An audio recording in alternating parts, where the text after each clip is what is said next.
দুর্বল কমিশন এবং এই মগজছাড়া কমিশন দিয়ে একটি সুষ্ঠু নির্বাচন করা সম্ভব নয়। বিএনপির আসলাম চৌধুরী 1700 কোটি টাকা তিনি দেনা, তাকে বলছে আপনি দেনা পরিশোধ করেন নাই, আপনি দেনা পরিশোধ করে দেন, আপনার মনোনয়নপত্র বৈধ করে দিলাম। সামান্য ক্রেডিট কার্ডের জন্য আমার মনোনয়নপত্র রিটার্নিং অফিসার বাতিল করছে। আমি নির্বাচন কমিশনে আপিল করছি।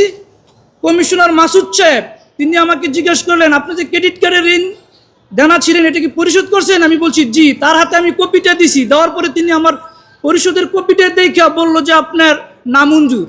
কিন্তু সামান্য ক্রেডিট কার্ডের জন্য আমার মনোনয়নপত্র রিটার্নিং অফিসার বাতিল করছে।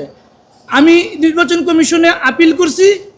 কমিশনার মাসুদ সাহেব তিনি আমাকে জিজ্ঞেস করলেন, আপনি যে ক্রেডিট কার্ডের ঋণ দেনা ছিলেন এটা কি পরিশোধ করছেন? আমি বলছি জি। তার হাতে আমি কপিটা দিছি, দেওয়ার পরে তিনি আমার পরিশোধের কপিটা দেখে বলল যে আপনার নামঞ্জুর।